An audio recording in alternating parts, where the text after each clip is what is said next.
Hey folks, and welcome to lesson 2. So we just finished lesson 1, and if you haven't viewed lesson 1, stop this right now and head over to lesson 1 and take the introductory lesson first before you jump into lesson 2. So lesson 1, we covered a lot of the basics as far as how to create sound from the small side of the drum and how to create sound from the big side of the drum. We've put that together into an actual beat as well. So if you remember the beat from lesson 1, which is 1, 2, 3, 4, 1, 2, 3, 4, 1, 2, 3, 4. We want that kind of rhythm as well. Remember, rhythm is so important, right? You should kind of feel as though it's, you're singing the rhythm as well. So it's just simply not 1, 2, 3, 4, 1, 2. It's kind of has its own melody to it. So it's 1, 2, 3, 4, 1, 2, 3, 4, 1, 2, 3, 4. Two sides, 2 hits on the small side, 2 hits on the big side. Okay? Just keep that in mind. This is what we're going to be building our entire Dholak knowledge from this 1, 2, 3, 4 beat. 1, 2, 3, 4 beat. Okay? So just keep that in mind. That's very important.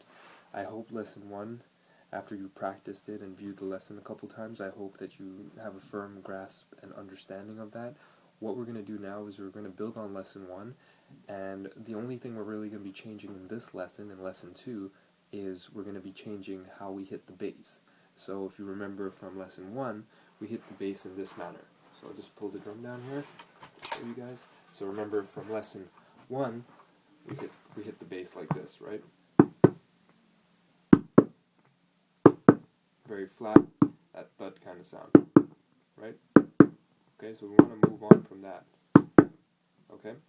So now what we're going to do is we're going to change it. So remember when I told you to keep these fingers tightly together? What you're going to do now is you're going to keep your fingers in that same shape, but what you're going to do is you're going to relax it a little bit. So you're going to kind of let it just, be a little bit more free and relaxed. You want it still to be a little close together. You don't want it sloppy like that. You kind of want, it like this, but it's a little bit more looser and more free to hit.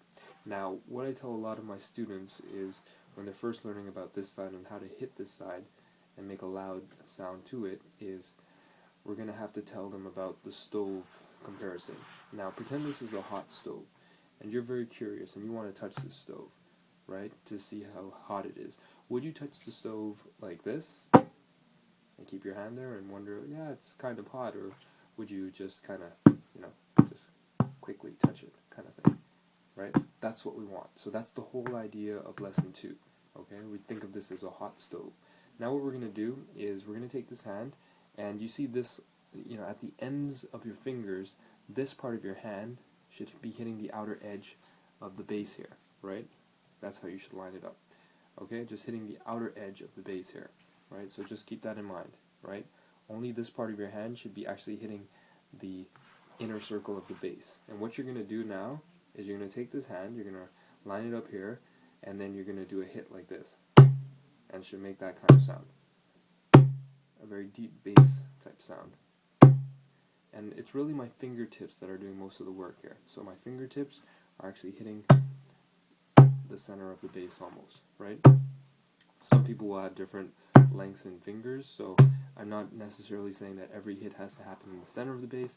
Some of it can happen here. You just want to be as far away from the edge of the bass as possible, okay? But you don't want to go over that center point. So if you have very long fingers, you don't want to be hitting the bass over here. Remember, you want to keep the ends of your fingers here, the line right here, you want to keep that lined up with the edge of the bass here. So you don't want to go beyond that, right? And you want to make that kind of sound. So you just want to keep hitting the drum until you start making that kind of sound, okay? Now, of course, the harder you hit it, the more loud it will be. See? Right? If you hit it softly, you're going to get a very soft thud. If you hit it loud, you're going to get a very loud thud. Okay? So this is the core idea for lesson 2. So what we're going to do now is we're going to take our 1, 2, 3, 4 beat, 1, 2, 3, 4, 1, 2, 3, 4, and instead of doing, 1, 2, we're going to change it. We're going to change it to 1, 2, 3, 4, 1, 2, 3, 4, 1, 2, 3, 4, 1, 2, 3, 4, 1, 2, 3, 4, 1, 2, right? So So now it's going to be the open hand now. So it's 1, 2, 3, 4. 1, 2, 3, 4. 2,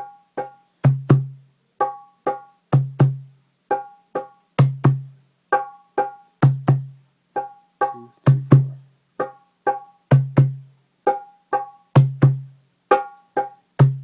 Okay, so this is what we're going to want initially. And what I want you guys to keep in mind is keep the idea of the hot stove going through your mind when you're hitting this, okay? You see that I don't rest my fingers here once I hit it.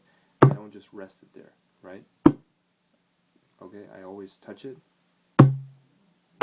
Just touch it and come off. Okay? This might take a little bit more work and practice to get it, but it's not very hard. And once you get it, you'll never forget it as well. Okay? So just keep that in mind when you're making that sound.